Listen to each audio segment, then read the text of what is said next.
बच्चों, आज हम कक्षा 6 में पाठ 2 अनूठे इंसान देखेंगे। यह पाठ कैसा है?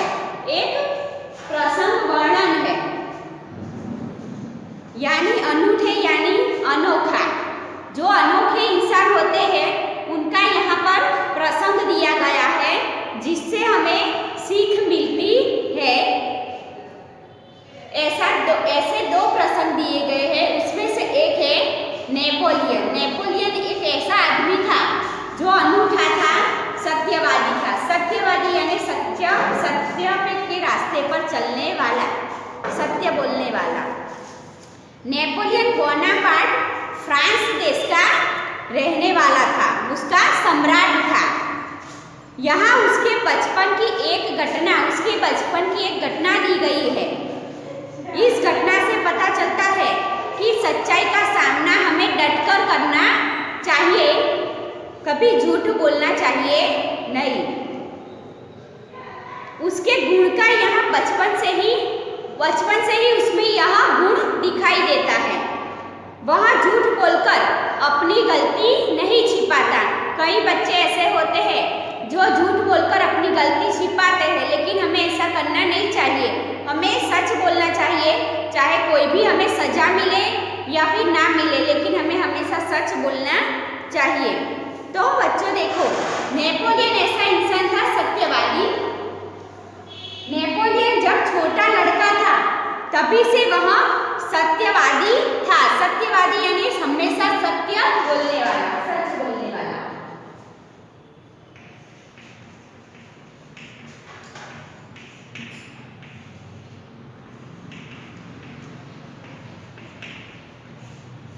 सत्यवादी यानी सच बोलने वाला। सच बोलने वाला। एक दिन वह अपनी बहन इलाइजा के साथ आंख मिचौनी का खेल रहा था। आंख मिचौनी यानी लुका छिपी का खेल। उसकी बहन का नाम क्या था? इलाइजा। इलाइजा के साथ वह आंख मिचौनी का खेल, लुका छिपी का खेल खेल रहा था। इलाइजा छिपी थी और नेपोलियन उसे ढूंढने के लिए इधर उधर दौड़ रहा था। यह खेल हमने भी बचपन में सभी ने खेला होगा, तो यह हमें पता होगा। अचानक वह एक लड़की से टकराया। नेपोलियन अचानक एक लड़की से टकराया। लड़की अमरूद बेचने जा रही थी। वो लड़की क्या कर रही थी? तो अमरूद बेचने जा रही थी। अमरूद यानी जामफल।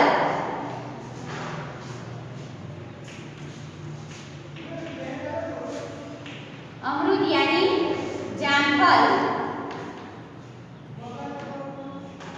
जो अभी सर्दियों में आते हैं। नेपोलियन के टकराने से उस लड़की की हाथ में जो टोकरी थी वह नीचे गिर गई। कीचड़ होने के कारण उसके सारे अमरूद खराब हो गए। वो अमरूद कैसे खराब हो गए? क्योंकि जहाँ पर गिरे थे वहाँ पर कीचड़ था, तो कीचड़ के कारण सारे अमरूद खराब हो गए थे। वह रोती हुई कहने लगी, अब माँ को मैं क्या जवाब दूंगी? यहाँ वह कहने लगी रोते हुए। इलाइजा कहने लगी, नेपोलियन की बहन जो थी इलाइजा, वह कहने लगी, भैया चलो भैया, हम यहाँ से भाग चले। उसकी बहन ने ऐसा क्यों कहा?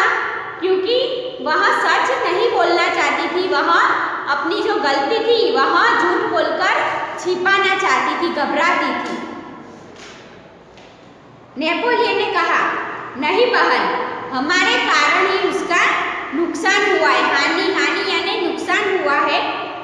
यह कहकर नेपोलियन ने जेब में रखे 3 छोटे सिक्के उस लड़की को देकर कहा। उसने अपनी जेब में से 3 सिक्के निकाले और उस लड़की को देकर कहा, बहन मेरे पास ये 3 सिक्के हैं, तुम इन्हें ले लो। उसके नुकसान की भरपाई करने के लिए उसने छोटे 3 सिक्के दिए। इन 3 सिक्कों से क्या होगा? उस लड़की ने कहा कि इन 3 सिक्कों से क्या होगा? मेरी माँ मुझे बहुत मारेगी लड़की ने कहा, अच्छा तो तुम हमारे साथ घर चलो। नेपोलियन ने कहा कि अच्छा तो तुम हमारे साथ घर चलो, हम तुम्हें अपनी माँ से और पैसे दिलवा देंगे। उसके नुकसान की भरपाई करवाने के लिए वह अपनी माँ के पास ले गया। इस पर इलाइजा ने नेपोलियन से कहा, भैया इसे घर ले चलोगे तो माँ नाराज हो जाएगी। उसने अपने भाई से कहा कि इसे घर ले जाओगे तो माँ नाराज हो जाएगी। नेपोलियन नहीं माना। वह उस लड़की को अपने साथ घर ले गया। माँ को घटना की जानकारी देकर वह बोला, उसने पूरी घटना बता दी कि इस तरह से उसके अमरूद गिर गए। और वह बोला, माँ आप मुझे जो जेब खर्च देती है उसमें से इस लड़की को पैसे दे दो, ठीक है। उसकी माँ ने कहा कि ठीक है, मैं तुम्हारी सच्चाई से खुश हूँ। बच्चा जब सच बोलता है तो सबसे ज्यादा खुशी उसकी माँ को होती है। तो इसी तरह नेपोलियन ने सच बता दिया तो उसकी माँ खुश हो गई। मगर याद रखना, जब तुम्हें 1 महीने का जेब खर्च के लिए कुछ भी नहीं मिलेगा, 1 महीने तक तुम्हें जेब खर्च के लिए पैसे नहीं मिलेंगे। माँ ने कहा, ठीक है माँ। नेपोलियन ने हंसते हुए कहा कि ठीक है माँ।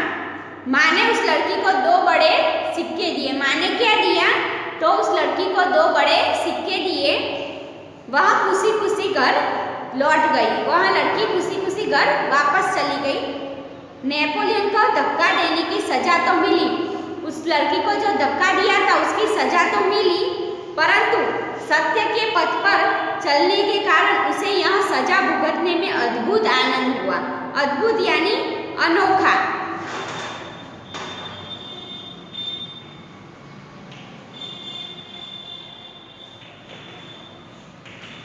उसे अनोखा आनंद हुआ।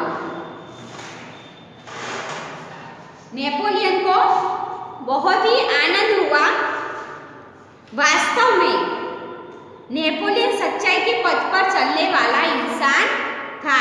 बचपन से ही उसे खुद पर दृढ़ विश्वास था और दृढ़ इच्छा शक्ति भी थी। उसमें अपने आप पर दृढ़ विश्वास था और दृढ़ इच्छा शक्ति थी।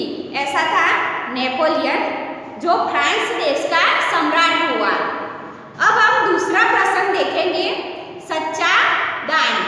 यहाँ पर एक कौमुदी नाम की लड़की है, उसके बारे में उसका एक प्रसंग दिया गया है। अपने देश से सबको प्रेम होता है। अपने देश की आज़ादी और उसके सम्मान के लिए देशभक्त कुछ भी करते हैं।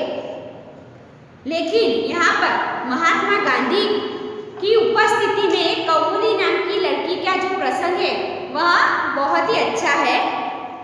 मालबार यानी केरल की बात है। मालबार कहाँ पर आया हुआ है? केरल में मालबार की बात है। वहाँ बडगरा नाम के गांव में सभा का आयोजन किया गया था। सभा का आयोजन किया गया था। गांधी जी ने अपने भाषण यानी सभा के सामने बोलना, सभा के सामने भाषण में सभा में उपस्थित सभी बहनों से जेवरों की भीख मांगी। यानी जेवर जो होते हैं, जेवर यानी आभूषण, उसकी भीख मांगी। बहुत सी वस्तुएं भेंट में मिली। सभी ने बहुत सी वस्तुएं, सोने की जो आभूषण होते हैं वो सब दिए। अपना भाषण समाप्त करके गांधी जी उनको नीलाम करने लगे। नीलामी यानी बोली बोलकर बेचना। नीलाम करना यानी बोली बोलकर बेचना।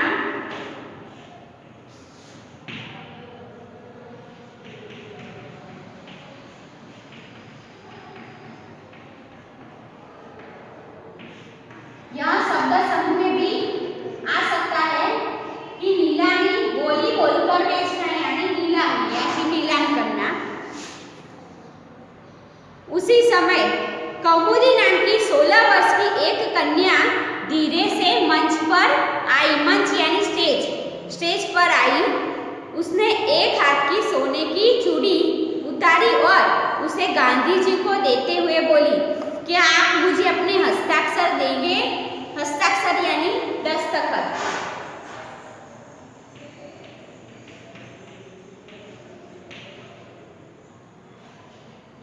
दस्तखत। उस कौमुदी नाम की लड़की ने क्या कहा? वह मंच पर आई और अपनी एक हाथ की सोने की चूड़ी उतारकर गांधी जी को दी और कहा कि क्या आप मुझे अपने हस्ताक्षर देंगे? गांधी जी हस्ताक्षर कर ही रहे थे कि उसने दूसरे हाथ की चूड़ी भी उतार दी। यह देखकर गांधी जी ने कहा, अरे पगली लड़की, दोनों चूड़ियां देने की जरूरत नहीं है। एक चूड़ी लेकर ही मैं तुझे दस्तखत दे दूंगा। एक ही चूड़ी लेकर मैं तुम्हें अपने हस्ताक्षर दे दूंगा। इसके उत्तर में कौमुदी ने अपने गले का स्वर्ण हार उतार दिया। स्वर्ण हार यानी सोने का हार जो गले में पहना जाता है, स्वर्ण हार है, वहां उतार कर गांधी जी को दे दिया। गांधी जी ने पूछा, तुमने अपने माता पिता से आज्ञा ले ली है? यानी हम अपने कुछ चीज देते हैं तो हम अपने माता पिता से पूछ कर देते हैं। तो गांधी जी ने कहा कि तुमने अपने माता पिता की आज्ञा ले ली है? बिना कोई उत्तर दिए उसने कानों में से रत्न जड़ित बूंदे निकाल कर दिए। रत्न जड़ित यानी रत्नों से जड़ित कानों की जो बूंदे होती है, कानों का गहना, उसे बूंदे कहते हैं, वह निकालकर गांधी जी को दे दिए। गांधी जी ने पूछा, तुमने इन आभूषण को देने के लिए अपने माता पिता से आज्ञा ले ली है? गांधी जी ने फिर से पूछा कि यह सब गहने जो तूने मुझे दिए हैं, इसके लिए तुमने अपने माता पिता से आज्ञा ले ली है? कौमुदी कुछ उत्तर देती इससे पहले ही किसी ने कहा, इसके पिता तो यहीं पर है, मानपत्रों की नीलामी में वहीं तो बोली लगाकर आपकी मदद कर रहे हैं। मानपत्र यानी आदर से लिखा हुआ पत्र। तो कौमुदी के पिता क्या कर रहे थे? तो मानपत्रों की नीलामी कर रहे थे। अब तो गांधी जी ने कौमुदी से कहा, तुम्हें यह तो मालूम होगा कि ये गहने दे देने के बाद तुम इसे फिर से नहीं बनवा सकोगी। सोने के गहने ऐसे होते हैं जो एक बार बनवा दो तो फिर से बेच दो तो फिर से हम इसे बनवा सकेंगे नहीं, ऐसा गांधी जी ने उसे समझाया, क्योंकि वह छोटी बच्ची थी। कौमुदी ने यह शर्त दृढ़तापूर्वक स्वीकार कर ली। यह शर्त जो थी वह उसने दृढ़तापूर्वक स्वीकार कर ली। गांधी जी ने हस्ताक्षर करने के बाद यह वाक्य लिखा। गांधी जी ने अपने हस्ताक्षर दिए और यह वाक्य लिखा कि तुम्हारे इन आभूषणों की अपेक्षा तुम्हारा त्याग ही सच्चा आभूषण है। सच्चा आभूषण कौन सा है? तो उसका जो त्याग था वो उसका सच्चा आभूषण था। त्याग यानी समर्पण, कुछ देने की भावना। सच है, देश प्रेम से बढ़कर कुछ नहीं। तो बच्चों, इन दोनों प्रसंगों में हमें अच्छी सीख मिलती है।